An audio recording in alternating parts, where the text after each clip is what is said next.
Change হয় না এই দেশে। কেন হয় না জানেন? আমাদের পকেটে দুটো টাকা আসলে একটু চেহারাটাকে চিনলে আমাদের চলার ভঙ্গি চেঞ্জ হয়ে যায়। আমরা কলার তলার বডি শডি দেখাই তারপর চলি। বাঙালির ধ্বংসের কারণে এগুলো, যা কিছু বলছি এতক্ষণ এগুলোই ধ্বংসের কারণ। যতদিন পর্যন্ত কাঁচামাল ঠিক না হবে, বাংলাদেশে তো বাস দিয়ে হাসপাতাল হয়েছিল, হাসপাতাল, ওটার নাম হাসপাতাল। তো এইরকম বাংলাদেশের জনগণ যতদিন পর্যন্ত ভদ্র না হবে ততদিন পর্যন্ত এরা বেরিয়ে পড়েই থাকবে। নজরুল থেকে, তারপর হাবিলদার রাজবালি থেকে, এরপর এই যে 90-এর এরা, তারপর শাপলা, তারপর এই যে জুলাই, দফায় দফায় সবাই হারাই গেছে। আপনারা হারাই ফেলছেন বাংলাদেশের এই ধরনের মানুষগুলোকে, আপনারা হারাই ফেলছেন যারা আপনাদেরকে স্বাধীনতা দিতে চেয়েছিল। আমি তো বলতেছি যদি বিএনপি সরকার টিকে যায়, আগামীবার কিসের জামাত আর কিসের এনসিপি, আওয়ামী লীগই থাকবে বিরোধী পক্ষ, আর আমরা সবাই ইন্নালিল্লাহি ওয়া ইন্না ইলাইহি রাজিউন। এরপর বাংলাদেশ গেলে ছুলে আরো অবস্থা খারাপ হবে। তবে এই সব হতাশার ভিতরেও আমি ওই এক কথার উপরে এখনো আমল করি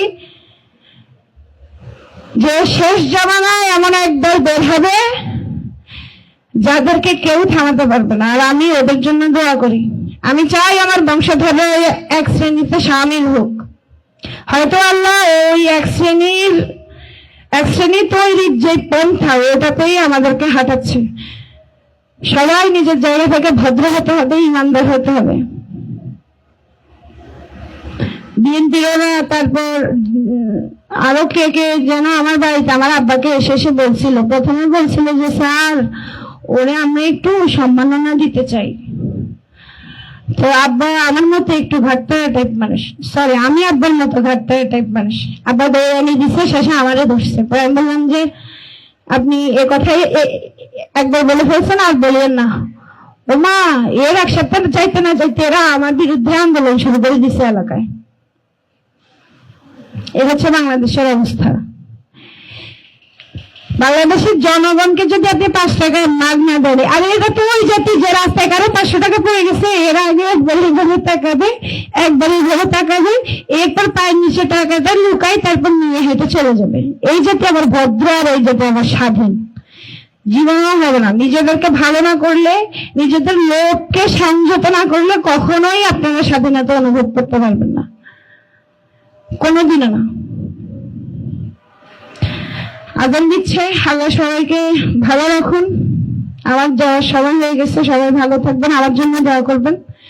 আমার প্রত্যাশা হচ্ছে এমন কেউ সরকার গঠন করবে যে বাংলাদেশের আপামর জনতার হয়ে কথা বলবে, আমাদের জন্য কাজ করবে। প্রথম একটু কষ্ট হবে, এ জাতি একটু উন্নয়ন করে, তো একটু কষ্ট হবে। তবে আপনি যদি একবার বিশ্বাস দিতে পারেন যে আপনি এদের জন্য আসছেন, আর নড়বে না। তবে আমি এনসিপির মধ্যে কিছু কিছু ব্যক্তিকে খুব পছন্দ করি, যেমন আমাদের নাসির ভাই কেমনি যেমন বলে ফেলে। যদি উনি বেঁচে থাকে, উনাকে বাঁচায় রাখে, তাহলে হয়তো এনসিপি, নাহিদ ভাই যদি বাঁচায় রাখে, তাহলে হয়তো এনসিপি ভবিষ্যতে কিছু একটা পরিবর্তন রাষ্ট্রে আনতে পারে। আর বিরোধী পক্ষ রাখবে আমাদের জামাতকে, বিএনপিকে আমি চাই না, এটা আমার প্রত্যাশা। আমি চাই না বিএনপিকে। একটা ভ্যালিড পয়েন্টে এরা আমাকে দেখাতে পারে না গত 6 মাসে যে আমি এদেরকে চাইবো। আমি এত কম চাকরি করি, আমি কিভাবে যে 70 টাকা দিয়ে 250 গ্রাম কাঁচামরিচ খাই বলেন? আমার তো টাকা নাই, আমি তো দুর্নীতি করি নাই রাষ্ট্রে। আমার কোনো ঋণ খেলাপি নাই, আমার কোনো মন্ত্রিত্ব নাই, কোনো গদি নাই। আমি 600 টাকার বোরখা পরে এখনো জীবন কাটাই। তাহলে আমার জন্য কি কাঁচামরিচের দাম কি 20 টাকা করতে পারছে? করবে কখনো? ফ্যামিলি কার্ড দিচ্ছেন, কালকে দিচ্ছেন আপনার দলের নেতা কর্মীকে।